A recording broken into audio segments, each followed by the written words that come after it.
So, Autocyclist fam, we're back today. I'm going to do a little bit of a different video. It's kind of something I've wanted to do for a while. Basically, I love Google Earth. And everybody that has a business loves Google Earth, especially a business that's been around for as long as ours. So, basically, I wanted to put together a little bit of a slideshow about Google Earth picture history of the business, and figured we'd kind of go through the history of it. Back in the day, this was called the Oasis. It was a restaurant, hotel, and it was a stop on the old Lincoln Highway. The Lincoln Highway actually runs through the property. The original Lincoln Highway runs through the property. And, you know, as the years went on and the interstate come through, and it kind of bypassed where we were at because, well, we weren't there at the time, but this property at least was at. It bypassed the Oasis. The Oasis closed down, basically became, I don't know, I can't say flop house, but something similar. You know, it become run down, and since we're like 12 miles east of town, it basically, you know, was a little lawless. And if you've ever heard of anything about Rock Springs in the early 80s, 60 Minutes did a deal on it, calling it Sin City. You know, there's been some specials about, you know, Ed Cantrell, and honestly, I've met the dude. He was a friend of my dad's, and he seemed like a really good dude. About as close to a real cowboy as I'd ever seen. And I don't know how much I believe about what they said, but, you know, it is what it is. But to get back on track, in the early 80s, it was a pretty wild time around here from what I gather talking to people. I mean, I was born in 81, so I never got to experience it myself. But the stories I've heard, it was pretty crazy. So my dad came out here to get some parts for transmission. And he walks into this place, and it was the old restaurant for the Oasis. It was the main building. So he walks in there, and there is beer cans on the counter. It's shabby. It's pretty rough. I asked the guy for the parts, you know, I'm not sure. My dad could tell me what it was he was building, but regardless. It was shabby. It was, you know, junkyard, an old school junkyard. And my dad always ran really professional shops, had really clean shops. I mean, he was really well known for it, you know, down in Ogden. They had really nice stuff. His shop here was really nice. He asked the guy for the parts for the transmission, and the guy says, well, I might get to it today, I might get to it tomorrow, might get to it this week, we'll see, but basically don't hold your breath. And my dad, being the person he is, and he was a little short-tempered at the time, from what I gather, basically he said that he's going to buy the place so he could fire the guy. I don't know how true that is. It makes for a good story. But regardless, he did track down the lady that owned it and did offer to buy the place. And so at that point, he made a deal with her and they bought it. He had some partners at the time that kind of came and went. But the Boone left out of here in like 81-ish, you know, shortly thereafter. And so he was kind of held, you know, left holding the bag on, you know, this place and the shop in town and other stuff like that he'd bought during when the money was good. But he come in, they cleaned it up, they did a ton of work on it, they kicked all the strippers and everybody that was living here out. I guess there was a pack of aggressive dogs that was out here running the place that would chase the women and chase people, and was pretty mean, so they had to get rid of them. Basically evict the dogs off the property too. So they get the place cleaned up. They get it up to my dad's standards. They go in and clean the shop up, get everything right. Start putting equipment together. He goes out and buys new parts washers. He goes out, and builds a professional shop, like a 100% really nice shop. And back then, them days, salvage yards were not really that professional. So he builds this shop, and basically in 1981, or late 80, somewhere in there,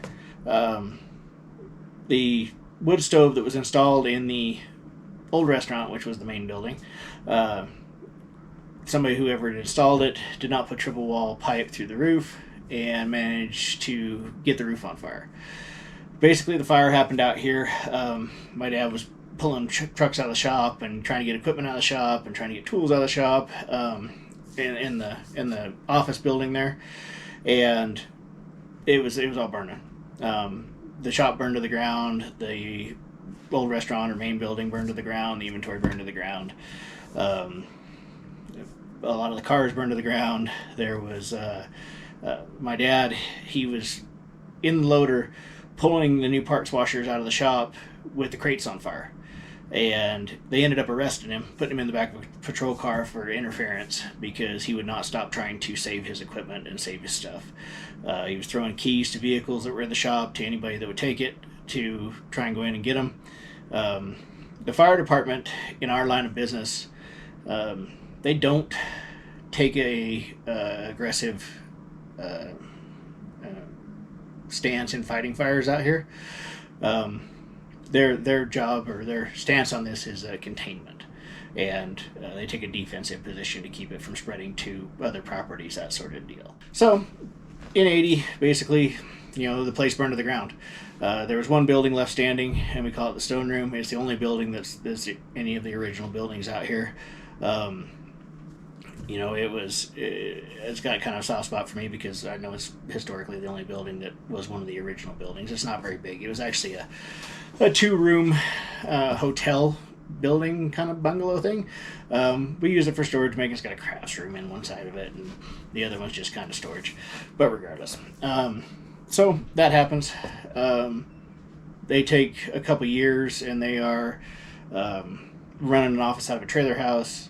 They clean the place up. They scrap out everything that was bad. They burned up all his tools. Like, he went overnight to not having any tools. He had guns, in there, different stuff like that. That all burned up. It burned up our tow truck. It burned up a couple customers' vehicles. It burned up a whole bunch of everything. And I'm going to probably do another video where I'll see how this collage goes. And we'll do some more history on this because I'd like to share the history of this place. I'd like to find out more history about it before we owned it, and part of the Oasis and that sort of stuff too, because it's a little gray. Salt Wells, Wyoming was a town, and that's basically where we're at. So yeah, we'll see. Maybe if somebody knows, they can share stories and we can talk about it and that sort of stuff too. So back to the story. Basically, the insurance money paid for the floor and the first 2 rows of block on the main building we have now. My uncle and my grandpa, they come in and built the building. They're both bricklayers, have like his history, like they both like really good bricklayers have their whole lives. That's how they made a living. But the building's built really tough. It was a good building. It was nowhere near as big as what we needed to. I guess it was pretty good for the time, though. This building got built in 83, I think, 82, 83, something like that. I can go out front and look. But my handprints are in the concrete when I was 18 months old. And I was born in 81, so it'd be 83. So that's a really neat piece of history there. Right by the front doors where my handprints are when I was 18 months old. So that's when that building was built. And so we operated that way for many, many years. In the early to mid 90s, that's when the computer age kind of happened, and my mom was a big proponent of it. She really thought that was going to be the way of the future. And basically, she convinced my dad to spend a whole bunch of money, and we got on the first internet-based parts locator system, and it did very well for us. I mean, my mom was the driving force behind that. My dad doesn't do technology, still doesn't to this day. Doesn't have a computer, doesn't have internet, has no use for it, and that's just fine. But my mom taught me we have to embrace technology, and that's kind of the motto I've used my whole life, and it's served us very well. So we got into the computer age, and 56K dial-up. It was good for what we had. Backup cassette tapes and different weird things like that. I mean, stuff that people don't even hardly see. But regardless, the yard grew really well. The place was doing very well. We were a big yard. We did the expansion in '93, something like that, where we doubled. Well, we had 5 acres up until 1993. We were renting some property behind us, but it ended up not working out, and we ended up being able to buy 20 acres to the east of us, and the expansion happened in, I think it was like 92 or 93, something like that, where we started expanding onto the 20 acres on the east side that we have fenced currently.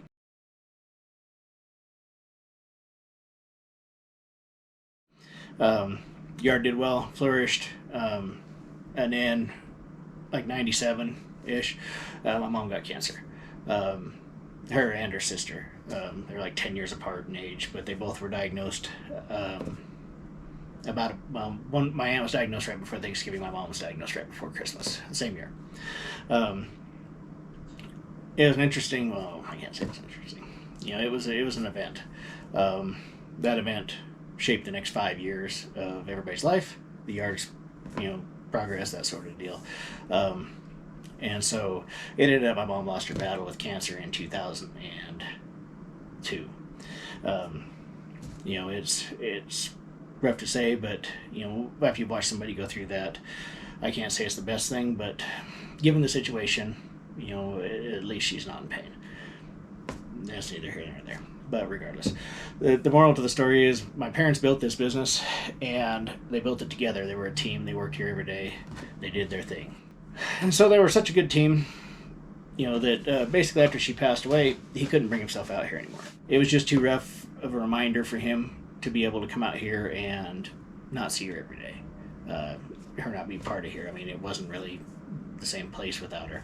Yeah, in 2003, we ended up selling the yard. My dad carried the contract. That went on until 2006, 2007, something like that.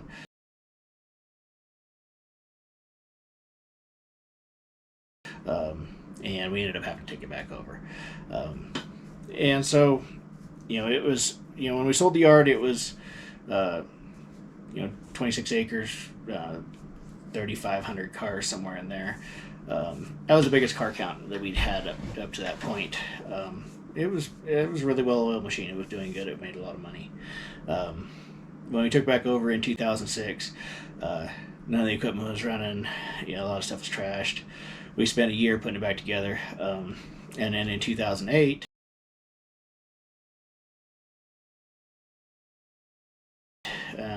early 2008, late 2007. Yeah, whatever. Year and a half we spent putting it back together and make sure everything was working and getting the yard cleaned up. Basically, me and Megan and Chevelle at the time. We ended up, spending a lot of time out here. It was a lot of work, and we helped my dad get it all back together and get it ready. And so we ended up selling it to another guy in late 2007, 2008 time.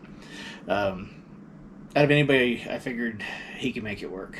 He was a good businessman. He was well known. He was successful already. So, I was a big driving force behind my dad selling it to him. There was some other guys that were interested in buying it at the time, but regardless. So, I put my 2 cents in. My dad ended up selling it to him. I was just too young to take it over. The first time, I was 21.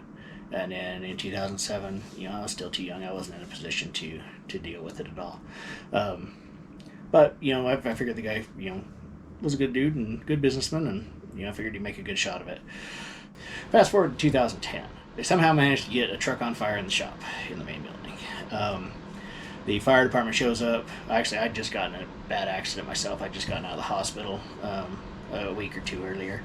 My dad calls me up. He's like, "Well, you want to see the yard burn down?" And so we come out here and sat on the hill and looked down at the yard, and the shop was on fire. And I guess they had a vehicle on the lift, had the frame off of it down below on the ground, and there's some varying accounts on what happened. Regardless, they'd siphoned the gasoline out of the vehicle into open top 5-gallon buckets that were sitting in the shop. I guess they'd had some gas spilled on the floor from siphoning the gas out of the fuel tank in this deal. I think the fuel tank was wide open too.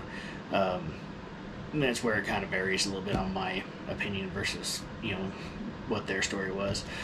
Their story was that they had the gas and the spilled gas and all that stuff, and they took an impact wrench and tried to unbolt the fuel tank straps, and it caused a fire, which really could have.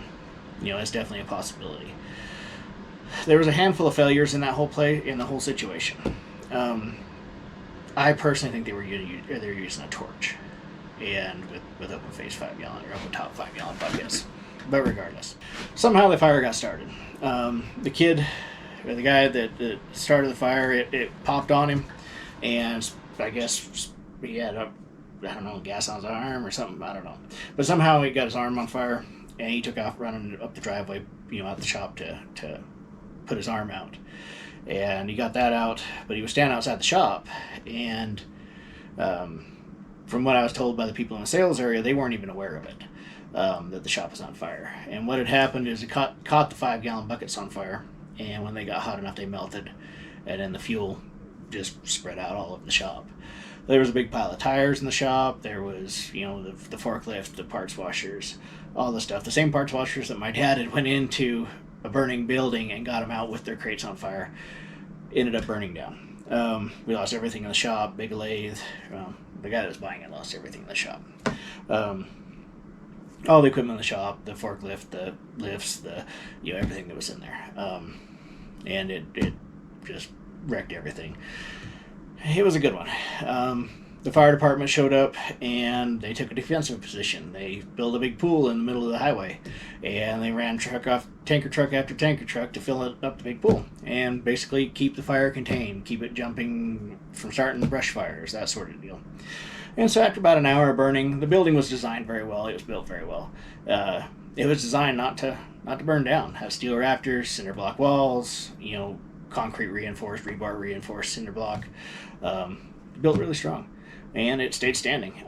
It burned the shop down. The firewall between the shop and the sales area stopped it from going into the sales area. It caused a bunch of smoke damage, and some of the roofing tar and stuff like that dripped down the walls, which you'll see in the videos if you're looking. You can still see some evidence of that. But regardless, after about an hour of burning, the fire department, it was pretty well burned itself out. So the fire department went in and dumped all that water that they had in the swimming pool all over the what was left of the hot building, and claimed it as a victory. If they would have pulled around back, they could have just put it out through the big shop door that was wide open. Or it could have sprayed it on the roof from the backside. The wind was running south to north, and so they couldn't spray it from the outside, and they weren't going to endanger their equipment by coming into the yard. So, I understand it. I don't necessarily agree with it that much. I mean, it sucks to have your stuff burned down, and them guys be like, tough shit. But, it is what it is. As soon as the fire was out, I was the first person in there. Walked in there, looked around, see what was, what was gone, what was good, what was bad.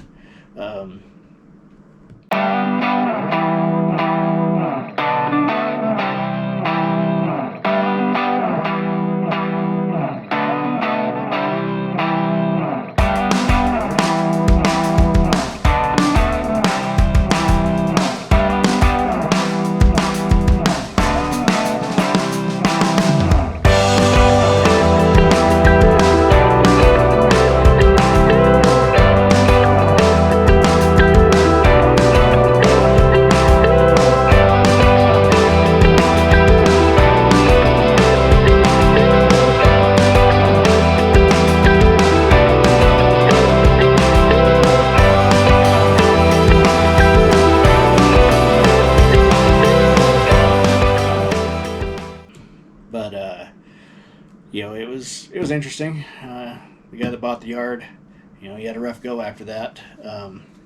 They did get it put back together, but it was never quite the same. Still isn't quite the same.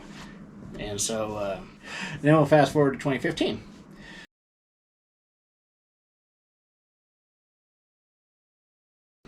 We ended up taking back over October 2015 because the guy couldn't do it anymore. I think it just ended up being too big of a operation for what he could do. It's just the style and stuff like that. Smaller operation was really good for him. It did well. He was really successful. But it's a big system. You got to be willing to deal with the internet. You got to be willing to deal with technology. You got to be able to embrace it. So it's one of them things where it's a good thing he's doing his own operation, or his own thing, and I wish him all the best. But since we took over, basically you'll see the history of the yard here in the pictures, and kind of the evolution of the yard from what I can show you from 94 till today. 94 through 2002. 2003 is when my parents had it. I was part of it. My parents had it. So after 2003 through 2006, it was under another guy. 2006, 2007, we got it back, and then 2007 to 2015 is when we tried to sell it again, and they couldn't make it work. And then 2015 on is you'll see our progression and what we've done to clean it up.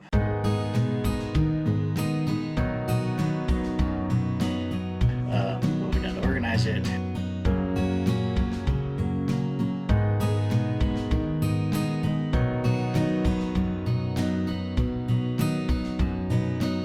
I think it's probably more clean and organized than it ever has been.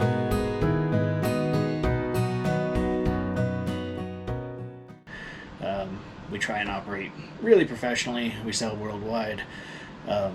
We have a ton of inventory. I mean, right now, when we took over in 2015, there was 1,400 cars. I think right now I haven't run an inventory for a little while, but I guess we're probably 3,300 cars. I'd be surprised if we're much over that. And so we're not quite the highest car count, I don't think. We could be at 35, I don't know. But you can definitely see the evolution of when we got it cleaned up in 2015, 2016, 2017, and see our evolution of cleanup. There's still more cleanup to do. I mean, every summer we do even more cleanup, but we try and do the bigger areas first, and then now we've got piles and different stuff that we got to get shipped out. More organized. I'd love to have the rows straighter. My OCD and Google Earth are a force to be reckoned with, because literally it drives me crazy to see the rows crooked. I'd like to see it look beautiful on Google Earth, and that's my goal. I mean, my dad back in the day, and we don't have pictures of it because they didn't have Google Earth back then, but when they'd line up cars in their original 5-acre yard here, they'd do it with strings to make sure that they were perfectly straight. And I'm all about technology, and I'm damn tempted to survey my rows in, and I think that would be a good thing, and I think I'm going to do it.